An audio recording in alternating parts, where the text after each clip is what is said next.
Welcome to the Chicago Bears Podcast, a presentation of ESPN Chicago, Chicago's home for sports. Here's your host, Pat, the designer.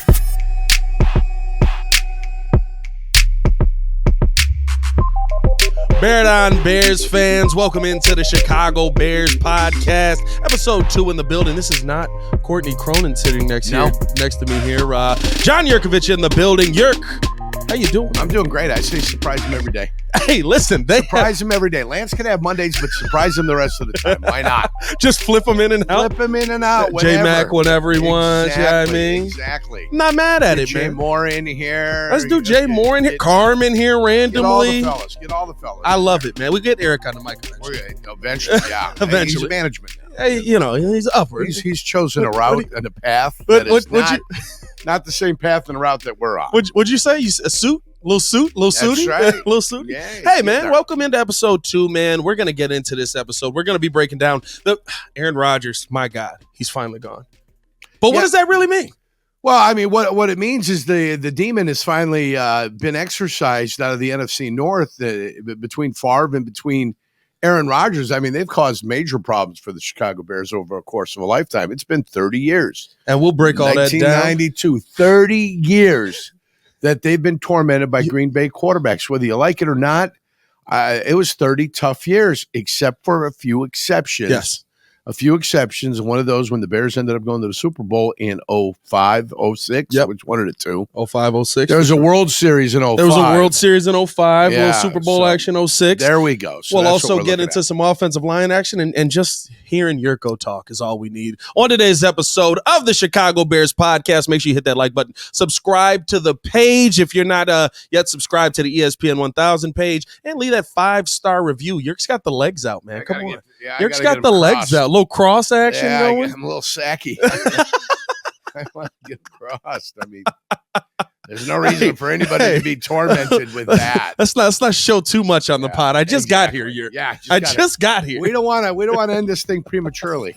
We don't want to end it before the draft. We want to stick around for an extended period of time. Let's get into it, man. We're breaking this thing down into 4 quarters because this is a football podcast. First quarter. Yerk, you said the demon. Aaron Rodgers is finally gone. Here is my question to the audience and to you. Okay. What does this really change? And my point is this. Aaron Rodgers has been a thorn in Bears fans' side for years, right? But realistically, has he really kept us from anything? To me, I look at Aaron Rodgers as a guy, he's a Packer. He played against us. He beat us. He broke our hearts. But the Bears have never been in a position where it's that LeBron situation. And I feel like that's what people want to compare it to. LeBron versus the Bulls. I don't think that that's what we had. You know, the Packers won a Super Bowl as a 6th seed. You know that? Yeah. They got in as wild card. They found a way to get through the travails, and they won as a 6th seed. Yeah. So what does it mean having Aaron Rodgers and what you knew going in that you were going to have major problems getting to the top of the division because of one guy and one team? Yes. That's it. That's what it meant. What it meant was going into it, we already knew that we were in trouble. Going into it, you already knew that you were competing for a wild card if you were competing. Yes. So I think that's gone. Those expectations now going year, the division is more winnable now than it's ever been. Right. And the Packers are dropping, like they got a lead weight on them. Yeah. And that's great news for the Chicago. Now, Detroit's taking over a little bit. Detroit is heading in the right direction a little bit quicker than everybody. And Minnesota's in their upcycle. And when does that start? When does that balloon get popped? Are they though? Yeah, I think this is a 2018 situation with Minnesota to me, right? Like how the Bears, right? They were this dominant defense, dominant offense, dominating the end, and then they got to play the first place teams. Yeah, but it's but then I'm saying, I said the balloon's about to pop. Oh yes, the Minnesota Vikings. So I think Detroit's on the rise. I think the Bears are on the rise, but they're behind. Yes. So I think Detroit and Chicago will end up taking control of this division, not this year, but certainly next year, the after 2025. looks to be really kind of the upside for the Chicago Bears. I just want to see the Bears have a Jacksonville-like year. Yeah. Jacksonville ended up running, 5-6 straight at the end of the year, put themselves in a position to win the division and make the playoffs. I think the NFC North could be a little bit mired in that, where 10-7 finds a way to win the division. I think 10-7 does the division this year. That's the winner. I don't disagree. 13-4. I don't see anybody really blowing anybody out of the water. What Minnesota did last year, statistically, you take a look at it, that it's bound to be some correction this year. So I just think the division's up for grabs, and that's what it means. Yeah. The division up for grabs. It was never up for grabs when Aaron Rodgers was in Green Bay. Then the first blip you saw was last year. They got to figure out what Jordan Love is. So they were, what happened to Aaron Rodgers. And why literally Aaron down Rodgers, to the T. Why Aaron Rodgers is shocked. That's something like that, to me, is a stunning surprise. Yeah. You watched it happen to Brett Favre, one of the best quarterbacks in the NFL. And then you're stunned that it's going to happen to you. At some point, they've got to replace you, whether you like it or not. They got Jimmy Garoppolo. Miami never really got a quarterback. They got Scott Mitchell in 1990, but Dan Marino ended up playing through 1999. Yeah. So just because you grabbed Scott Mitchell in 1990 doesn't really mean that you were set to find a replacement for Dan Marino. Dan Marino was only 8 years in the league at that point. So I just think this division is more winnable than it's. I don't think the Bears are in a position to be able in the division, but I want to see market improvement. What I said on the show here, this was a 7-win team that won 3 games. That's what they did. It was a 7-win team that underperformed. You can point to 3 games off the bat without even thinking about it.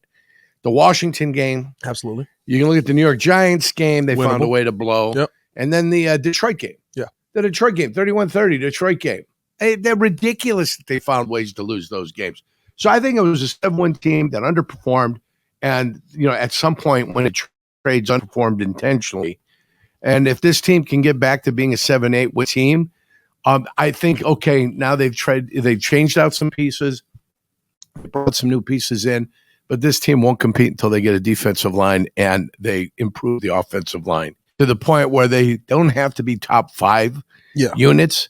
They need to be top 10 units. If you're a top 10 defense and a top 10 offense, you're competing for the playoffs. That's what you're doing. So that's the goal. That's what you're aiming for. And if those teams get any better, each one of those, then you're even in better shape. Yeah, I don't know, man. Rodgers leaving, I guess it opens things up for the Bears, but my thought process with it is that this is the first time you've been, what I feel like you feel, in a position to have even competed with Rodgers. Maybe a couple of times. 2018, we beat him. Yeah, right. We're down. 2005, 2006, we beat them. Those years we beat them. 13 years apart. Yeah, but those are the only years that were competitive. Yeah. Where we looked at the Bears, we were like, "Hey, that's why it's important." Yeah, that's why it's important. It's like a big cover off the division. Yeah, like if we're playing under a dome and the Green Bay Packers and Aaron Rodgers were the dome. Yeah, we're under them, and now it's gone. It's gone. The invincibility is gone. People talking about the Green Bay Packers only having 2 quarterbacks for 30 years. That's gone.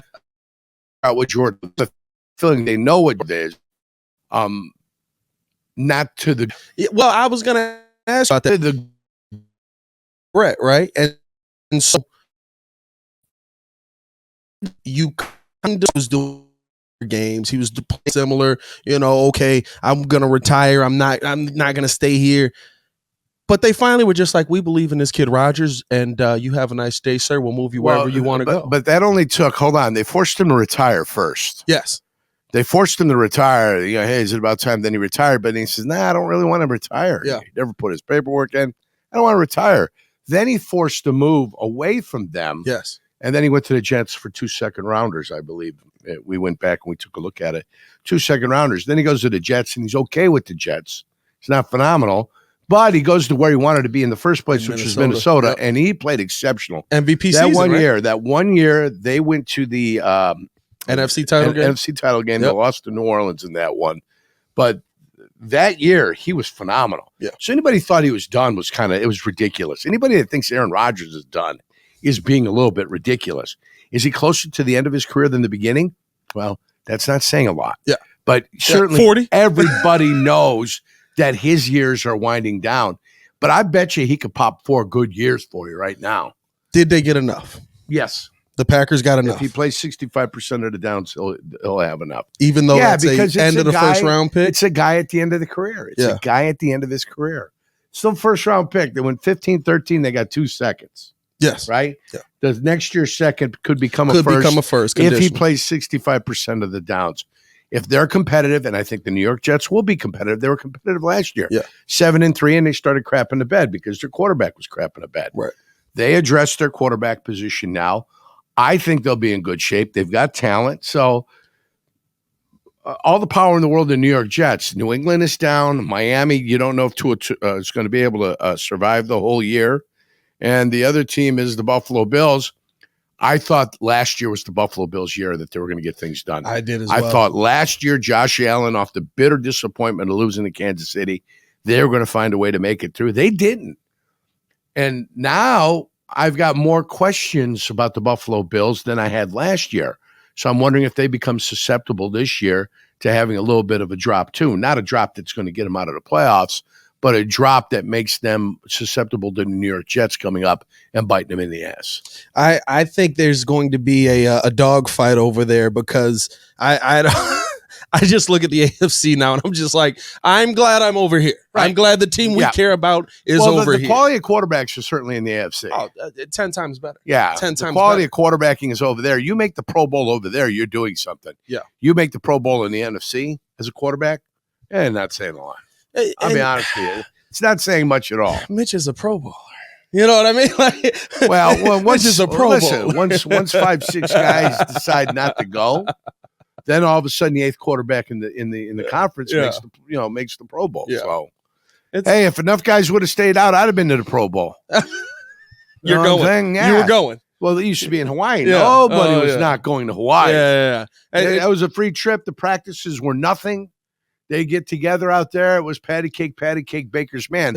Though when I was there in the early 90s in Green Bay, they actually played because Brian Cox made a Pro Bowl. Yeah. And Brian Cox was blocking punts and he's doing everything crazy. So them guys are all looking at him going, what's this kid doing? He's nuts. Well, he wanted to win. He went out there. He went out to play.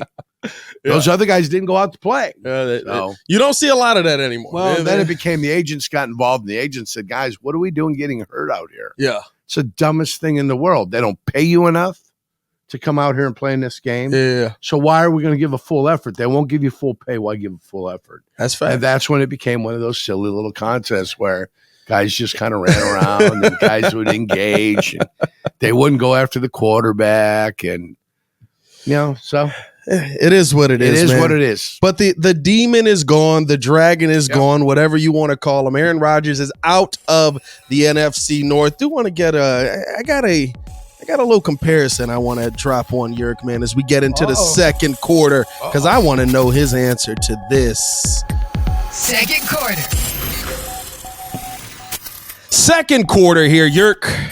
I got to get your opinion on something. Mm-hmm. You watched the entire career of one. You played with the other. If you had to have a starting quarterback to lead you to what could be a Super Bowl, Brett Favre, Aaron Rodgers. Well, see, that's a bias because I played with one. I watched one. I played with one. Mm-hmm. I have all the faith in the world. Listen, Brett Favre was a bad man. He was a bad man. I watched him develop and become a quarterback, and that development didn't happen in one season. It happened over the course of 2-3 years. They almost benched Brett Favre up in Green Bay in 1994. They replaced him in the Minnesota game with Mark Brunell, and they said he had a hip injury. It wasn't a hip injury. He was ineffective. He was intimidated. The Vikings were barking over there. It was John Randall. It was Henry Thomas. It was Roy Barker and Chris Dolman coming off the corner. And they were getting to him. And Frankie and the rest of the boys, Galbraith and Wydell, all the guys were doing the best they could. They were giving him the best. Kenny Rutgers was on one side. Yeah. And I think Joe Sims or Earl Dotson was on the other side. And they were doing the best they could, but they were getting to him. And, our passing system over there was a little bit confined. And though it had some nuance to it and had some adjustments you can make off of it, that San Francisco offense was starting to get recognized by a lot of people. Yeah. And so Mike Holmgren, after 94 and then 95, you had to tweak some things and make some things different and get some more offshoots so they couldn't jump on the slants and the short routes. They were getting on us. They were there. They had us. And so they pulled them. And then Brett and Mike sat down and they talked to each other and they said, Mike told them, listen, you're my quarterback. You and I are either going to sink or swim. We're either going to get this thing done or we're not going to get this thing done. So going into the next game, there was a little bit of an understanding. And I think if you take a look at 94, we started maybe playing a little bit better. And I think we ended up winning a playoff game. We lost to Dallas every year in the playoffs. So but 94, I think we lost to Dallas in the wild card. We won divisional. We ended up playing Dallas. We ended up losing in the divisional round. But for me, and I've got a bias, and he threw too many interceptions early in his career. But to me, Brett Favre would be the guy that I would lead. I want to lead him to the Super Bowl. They lost that Super Bowl to Denver Broncos, not because of a lack of points. Yeah. All right. They scored 24 points. Yeah. Their defense, which was the number one defense, gave up 31. Absolutely. So always remember that. They gave up 31 points. The offense scored 24 points. The defense gave up 31, and that's the defense didn't usually give up 31 points. The problem is that we can talk about it like this, right? We're sitting here having a conversation about 30 years of guys like this, man. My entire life. Aaron Rodgers, right? Aaron Rodgers' touchdown to interception ratio is phenomenal. It's unheard of. I mean, there's years he only has 4 interceptions. I think he had double-digit interceptions, which is like, I can't believe it. I mean, Aaron Rodgers has fallen off. Yeah. Oh, my God. Yeah. He's going down. 20-some-odd touchdowns, 30-some-odd touchdowns, and he had 10. It's still 3-1. Oh, people are looking at him. What a miserable year he had. Come on. Yeah, I feel like we look at the numbers and we don't take the player into account, right? Of course, looking back at Brett, the touchdown to interception ratio is what it is, right? He threw a lot of 500 plus touchdowns. Yeah.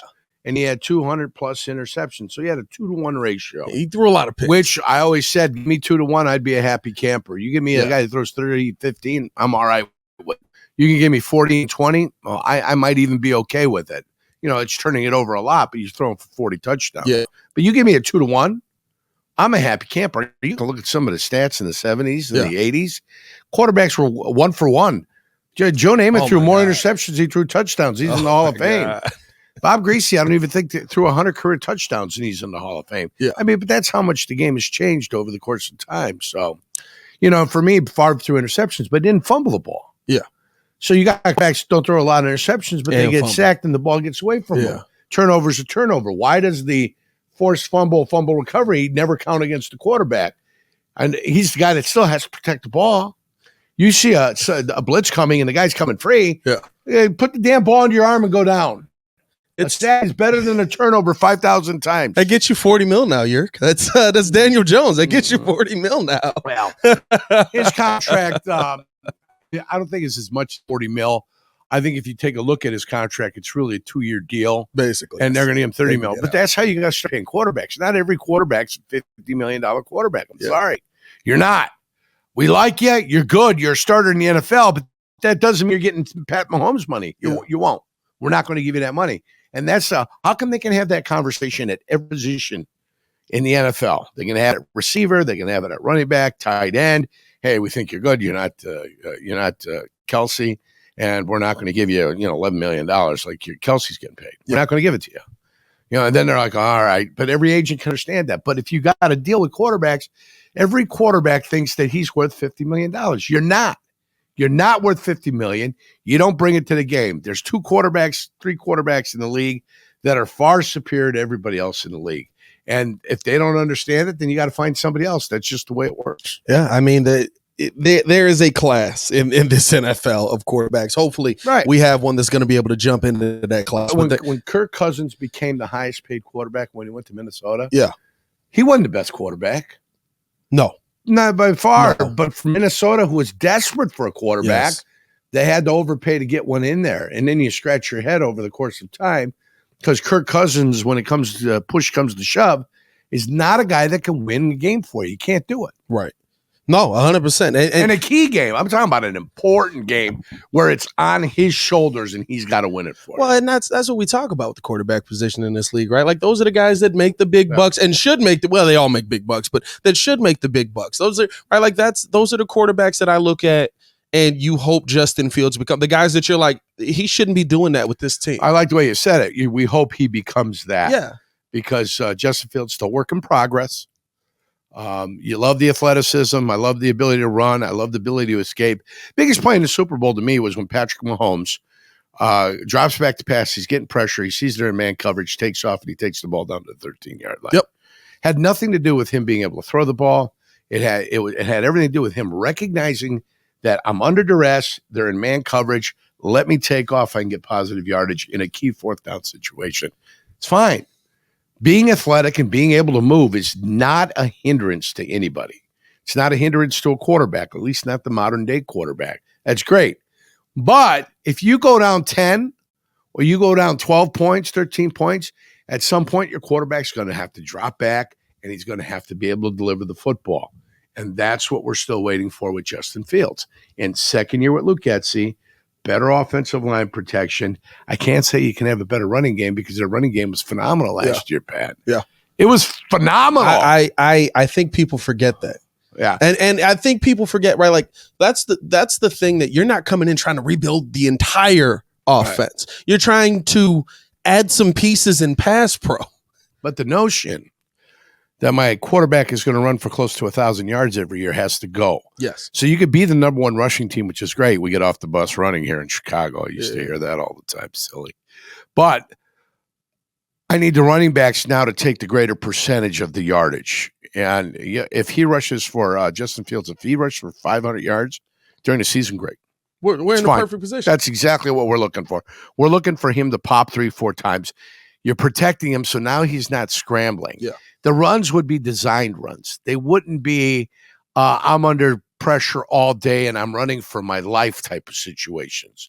So it's the quality of the running game that you get, I think, which is going to make Justin Fields that much happier. When you watched the game last season, which one? Take I your watched pick. them all. Take your pick. When you watched the game, whatever game you wanted to see last 3-13. season. Right? Yeah, it's tough. 20 wins on the Bulls. That's what I last season too. Yes. Yes. How much of a percentage was Luke Getsy telling Justin to run? How much was it the offensive line failing Justin failing the offensive line? Well, the design runs, I think you saw.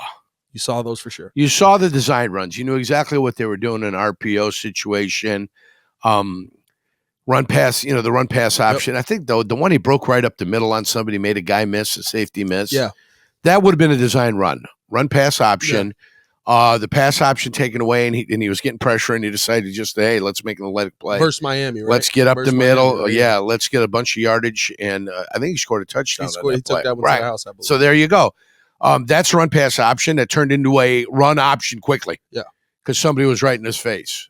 So I'd say at some point he decided we can't protect them, and he says, all right, now we've got to do it. It may have been the Dallas game. Yep. Where he decided, okay, now we've got to do something different. If we're going to try to compete in some of these games, we've got to do it a different way. So let's do it a Patriots different way. Game week before, right? Yeah. Wasn't that week before Dallas, I believe? Could have been. Patriots game where we kicked the crap out of them. One of our three. Which one was your favorite? You know what I mean? Well, listen, you beat San Francisco. You beat New England. Who else did we beat?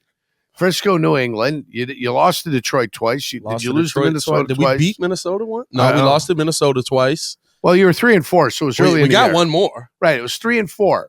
That's what they were after 7. So we're looking at the New England victory, and we're looking at I already forgot who we just beat. San Francisco. First game of the season in the deluge, in the rain. When I saw that game, I'm like, there you go. I predicted it. Yeah. I thought there was a chance they could win. Nobody knows who Trey Lance is. Nobody knows what he's capable or not capable of. Well, they're looking to move on from him anyway. Yes, yes, they That's are. A whole different situation. Hey, that was the second quarter. We got to keep this thing moving along. All right, we're having too much fun here. Let's get into the third quarter. Never figured out that last win. Hey, drop the last win in the comments below. Make sure you hit that like button. Subscribe to the page if you haven't done so. So long ago. We have, I know, right? There's so much space in between them. Third quarter. Now, here's the thing. We talked about protecting Justin Fields. There's a new report coming out now where Darnell Wright might be the answer that the Bears are looking for. Did they beat Houston? They did beat Houston. There we go. They did beat Houston. Shout out to Yerk. Darnell Wright. Let's go. We got Darnell Wright now. Yerk out here with the memory. There we go.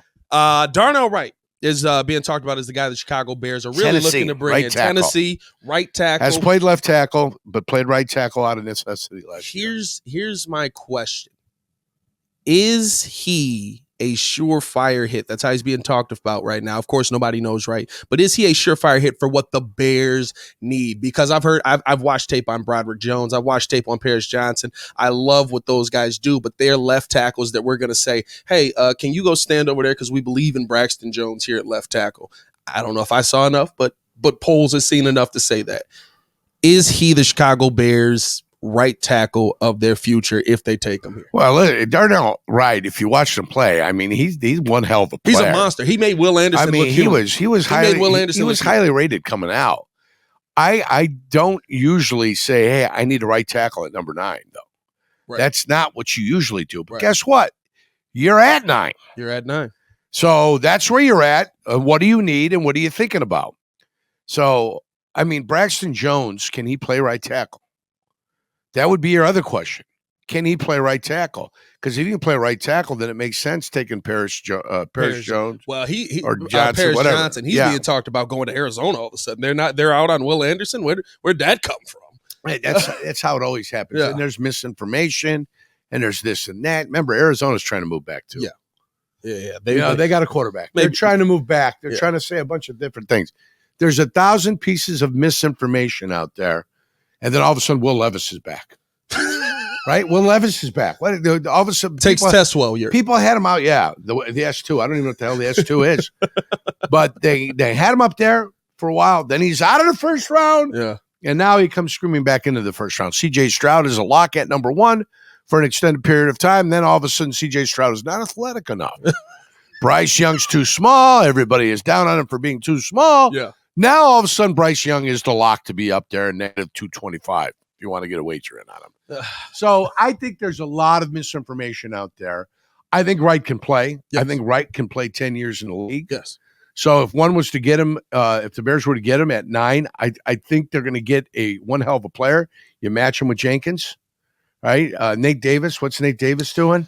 Tevin Jenkins kind of like half confirmed, right? He did the like tweet confirm, where it's like just a gif of like you already know what it is, of that he might be moving to left guard. All right, then I got him at left guard, and I got Nate Braxton Davis, Jones. right So if guard. I bring the tackle, I think my offensive line is solidified. Did they say goodbye to their left guard last year? Cody Whitehair. No, he is here. Cody Whitehair is still on the team. Right. He might be our center because we've heard nothing about Lucas Patrick. Right. When's the last time we heard that Lucas Patrick was either healthy or not? If I go to war with Wright, I go to war with Nate Davis, Cody Whitehair, who's making $10 million. I was surprised they kept him. All right, and the guy on the left side is going to be Tevin Jenkins, and then Braxton Jones. Yep. I'm not mad. I can work with that. I can work with that. Did Braxton impress you enough last year? The problem is you've addressed everything. The fact that he played every single play was impressive. Yes. And, as a lower round draft choice, he came in and he fought his ass off. There are times he was exposed. But guess what? If you play left tackle in this league, there's going to be times you become exposed. They're pretty good on the other side. Every left tackle in the world has been exposed at one time. Who was week 1, right? Dominique Robinson's killing. Oh, who's San Francisco's left tackle? All pro. Not McGlinchey. McGlinchey was right. Trent Williams. Hey, he lifted his foot every time I knew it was going to be pass. This is like a test. You got to think of everybody in the world. Trent Williams, yeah. It was like, hey, maybe don't give your secrets away, but also he was still really good all season. You got to remember too, though, down and distance usually gives everything away in the NFL. Yeah, you go down and distance, then you go personnel, and now you got yourself about an 80% shot of what they're going to do, whether it's going to be run pass. So that gives it away anyway. That's why them guys get in their stances that they get in. All they're doing is confirming the 80% you already know. Yeah. So I really worry about that. I worry about stances when 4 guys look like they're going to charge and beat the crap out of somebody, and then one guy's sitting light on his hand. Okay, he's moving. What direction is he moving? Yeah. Then you look where the running backs are at. Then you give yourself a little bit of an idea of what they plan on doing. So, I was so short. I saw between Don Mosbar's legs. Yeah.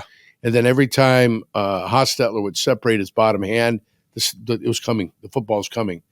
I looked like a world beater that day. Not because I was a great player. Yeah. I had 2.5 sacks and 9 tackles. Like 3 of them were for TFLs. They must have thought Hercules was out there. You know, they couldn't figure out why the hell I was flying. Steve Wisniewski, Max Montoya. Yeah. I wouldn't tell nobody. I kept my mouth shut. I was playing nose. It was right there. Then when Billy came in, and Billy's taller than I was, Billy Moss, Yeah. I told him, you got to look at the hands. I'll tell Billy's my Yeah, teammate. he's your teammate. He's playing nose tackle. I go, look at the hand. I go, when he drops, it's time to go. Boy, he and I look like we were the greatest nose tackles in the world. I thought they were going to sign me after that. I thought Oakland, when I became a free agent, I thought Oakland was going to sign me. Yeah. Yeah. Did you get the call? No. Did not get the call? No, of course not. Jacksonville gave me a call. Dick Geron was down there. They never even picked up the phone for you. I like the offensive line, but the defensive line for the Bears is just horrendous. It is. It's terrible. Would you address the linebacking situation? These linebackers are going to be fighting for their life with the defensive line they have in front of them. Fighting for their lives. Yeah. And so unless they get some quality defenders in here, and they're out there, they're out there. June 1st, they might be out there. Yeah, but God, if you don't find me, if you get to 32, or you can get 32 if you trade back, and Cansey's there, or Breesy's there. Yeah. I don't know if Mavey from Michigan. Maybe something or another. He was number 8. I forget he's like the 6th ranked defensive tackle. But you've got a bunch of defensive tackles that are going to be available early 2nd round, late 1st round. That, man, I'd like to see the Bears maybe get a shot at one of those guys if they can trade back up. Yeah. Trade down and acquire picks. Well, I think that's the interesting thing about Darnell Wright to me, right? Like, he's not. It doesn't seem like he's going top 10. It doesn't seem like he's going top 15. I've seen him on mock drafts as low as 17. Right, and there's guys, a trade back scenario there. The kid from Ohio State, Paris Johnson. So they're saying that there's a lot more love in the NFL for Paris Johnson than is for the scouts that are putting all these mock drafts out there. That Paris Johnson might be one of those guys you saw as quarterback, Will Anderson, quarterbacks, I should say quarterback, Will Anderson, Jalen Carter, the kid from Texas Tech, the pass rushing defensive end. Tyree Wilson. That's him, Tyree Wilson. So you have him, corner. Yep. Corner from Illinois and the corner from Oregon. And then Christian Gonzalez. Right. Yep. Then you start your offensive tackles at 9. Yeah. So the Bears are at 9. No offensive tackles are off the board. Right. What they're trying to tell you is that Paris Johnson could go earlier. And if Paris Johnson goes earlier, you kick your corners back to the Bears. Yeah. So you got one corner will go before the Bears, the second corner. Or Bijan Robinson. You still in on that? So we talked about that yesterday. I'm not, but you've got, say, Paris Johnson and Bijan Robinson get picked before you. Yeah. Now, all of a sudden, both your corners slide to you. Yeah. Both of the corners sliding. Somebody needs a corner. That's when you're listening. That's when your ears perk up. Right. Who wants to come up for a corner? But but that's a weird scenario that could be out there. If Paris Johnson is getting more love in NFL draft rooms than Mel Kiper and the rest of these guys want to give him, and he goes, and then Bijan surprises the world and goes to Atlanta. Right. Nah, but I thought Atlanta just drafted a running back in the first round or the second round. They just got a high running back. Second round was that Alec Pierce or is he Colts? Alec Pierce might be the Colts. They got everybody seemed to get a running back out of the first round last year. Denver got one. Yeah. I remember Denver got one. He ended up getting banged up. But Atlanta got one, and he played. And he played. And I just don't remember if it was in the second or the third round, but they put a pick on a running back, and he played, but then I think he got banged up a little bit. I feel like me and you are in agreement on the running back conversation. I can't go high. I can't go high. And it's not what the Bears need. You have the number 1 rushing team in the league. Yeah. You already said goodbye to Montgomery because you've got the other guy, Herbert. Khalil Herbert, yep. Herbert is a yard better per rush then your guy, so he can't pass block. I get it. Then get somebody who can pass block. Hey, how about get the lineman so the running back's not pass blocking every play? Yeah, and the tight end. Let your tight end get freed up a little bit. Though I'm not sold on Cole Kmet either. It's an interesting situation. That whole thing is. Let's get into the fourth quarter this year. Let's close it out with this, man. We're already in the fourth quarter. This is already the fourth, man. Are we ahead or behind? That's the real question. Wow, we're always ahead, kid. Hey, anytime you got the good kid on, you're ahead. I love it. It's a winning scenario. He saw the hands come off the ball, attack, 2.5 sacks, 9 tackles for loss. I love it. 9 tackles, 3 for loss. 3 for loss. 3 for loss. Should have had a third and a half sack, but Johnny Greer was the referee on the scene that day. Johnny Greer, you don't remember him? I don't. Number 24, Johnny Greer. And I was supposed to have I had another one, and he called it that the arm was moving forward. And I was like, oh, no. That's also the birth of the Lambeau Leap that day. When Leroy jumped into there, December 26, 1993. Yeah, okay. I had 2.5 sacks, Reggie White had 2.5 sacks, and Bryce Pop had 2.5 sacks. Y'all destroyed them. Yeah, 28-0 we beat them. Good day. We clinched the playoff spot, and Al Davis was miserable. He had his old white sweatsuit on. It was 0 degrees out there. And the first thing he did, went up and played, he goes, why does he stick me in Green Bay or Buffalo in December? Yeah. He goes, the commissioner does this to me all the time. Yeah. I said, because he hates you. Because he doesn't like you. You've seen the league a number of different times. So. He made it work. Yeah. Well, all right, fourth quarter. Here we are. I have to ask you about this because it is draft week. You've gone through draft processing. Through it, yeah. But you were undrafted. Yes, I was undrafted. Not picked, not deemed worthy to play in the NFL along with Tony Siragusa and John Randall in the same year. 1990. 12 rounds. 12 rounds, not 7. Yeah. Not 7. 12 rounds. Told I wasn't good enough to play in the league. Long day. Yeah. But I had this injury coming out of college. So back then you were a medical guy. Sometimes the medical guys didn't get drafted. Goose was a medical guy. John Randall played at Texas A&I. Yeah. And Texas A&I didn't have the reputation it does now. Or Texas A&M Kingsville. Mm-hmm. They've got some players down there nowadays, so they get a little bit more love. What is that process like when you go undrafted? There's some kids in this that are going to go through this. Were you expecting to be drafted and didn't? What is the mindset that you're going through on those days? It's easier now not to be drafted because you got 7 rounds, 32 teams, plus compensatory picks. So you're probably looking at about 250 picks. Yeah. Back when I was it was 28. So you're looking at 360 or 325 and so much. It's easier to go undrafted now. What you're looking to do is to get drafted by a team that loves you. Mm-hmm. Okay. If you got drafted back with me from the 9th to the 12th round, they didn't really love you. They were just trying to find somebody they hope could fire. Yeah. Right. So nowadays, I don't think it's that bad. You become a free agent and then you get to choose where you want to go. Yeah. I became a free agent and had a choice between the Kansas City Chiefs, the Detroit Lions, mm-hmm. and Miami. Detroit had Jerry Ball and Lawrence Pete. I wasn't going there. You knew you weren't going to. I had 2 nose tackles. Yeah, you knew you weren't going to play. Kansas City had Dan Salamua. Miami had Brian Soche and Alfred Oglesby. They just drafted in the 3rd round out of Houston. Mm-hmm. They took Richmond Webb in the 1st, and they took Keith Sims, and they became a guard and a tackle them for a number of years in a row. Left tackle, left guard. So I looked at the Miami situation. I said, well, the one that's most open, because I played with Alfred in the blue-gray game. Mm-hmm. Alfred was okay. He wasn't phenomenal. Yeah. So I chose to go down to Miami, and I signed a contract. Were you going in there confident? 1 year, $60,000 deal. I went in confident. I went in full self-confidence. Yeah. I was an NFL player. I kind of knew that when I got in there. Really? It needed to be stronger. It needed to be quicker. And I needed experience football-wise. Yeah. And then at that level, now it's jumping a level. I played 1 So I'm jumping 1A and now going to the best of the best. So it's a different demon now. And I knew it, but I was physical. I played well with my hands, and I was quick.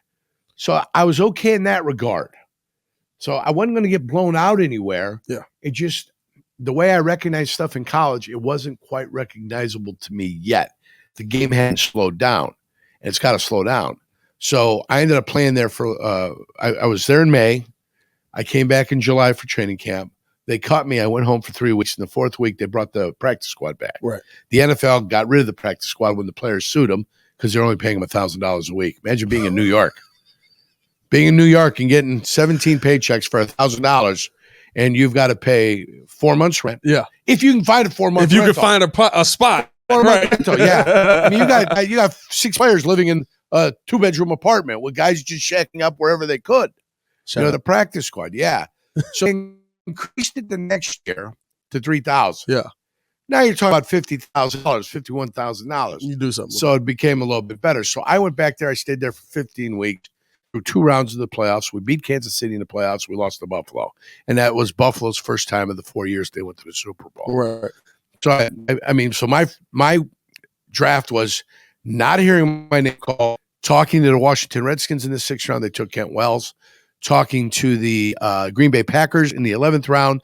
They took Lester Archambault out of Stanford. And Lester played in the league for 12, 13 years. So Lester played for 13. I played for 10. They drafted Bryce Paup earlier. Bryce played for 10 years in the league. So Green Bay had themselves a pretty decent draft identifying players. Yeah. And Bryce became a stud. And he went to Buffalo and won the NFL Defensive Player of the Year. So, didn't draft it, but got to a place that allowed me to get on the practice squad. Went to Green Bay the next year, got cut. They brought me back in the practice squad the next day. I stayed there for 11 weeks or 12 weeks. We had a guy get injured. They activated me, and that was my first action. Still, like lightning. Playing in an NFL game during the regular season, Indianapolis Colts. It was so fast. I was on the punt return team. I had to go block Nico Nogo from Detroit. So we played Indianapolis. We played Detroit at the end of the year. Nico Nogo's running down the field full speed, and I got to shut him. And I go, he goes to tackle. I'm like, well, that's not.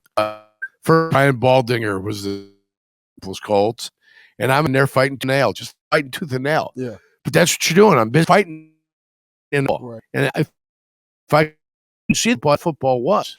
So I've come to learn over the course of more experience that I can't worry about where the football is. I got to feel where the football is, depending upon what's happening to me on the line. You know what I'm saying? You got to feel what kind of block it is. Yeah. And then when you feel what kind of block it is, then you'll know where they're trying to run football.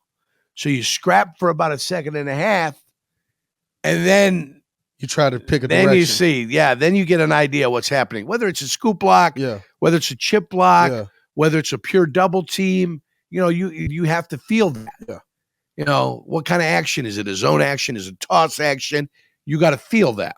But I came to learn over the course of time, down distance, formations, personnel. And that would lead you to where you needed to be. So you had a little bit of an inclination before. And a lot of what you did was eliminate stuff. We eliminate screens and draws. And if you can eliminate screens and draws, you're in good shape. Because you only run those out of certain formations. They'll motion to these formations to get there. Yeah. So you've got to be able to recognize first where they start and then when they finish. And when they finish is when it's important because that's the formation they can run certain things out of. What do you think about that? Yeah. Knowledge. Yeah. Take that knowledge in. And that's the tough part about playing defensive line is getting guys to feel. Yeah. Yeah. Ladies, this has been the Chicago Bears podcast. Appreciate you for tuning in for another episode. Sorry, Pat, I'm making you. Hey, it's okay. Keep it up. Keep it up. Make sure you hit that like button, subscribe to the channel. As always, man, it's your boy Pat the Designer back, joined by John Yurkovich, not Courtney Cronin, on a Tuesday. Stay safe out there, Chicago. Bear down.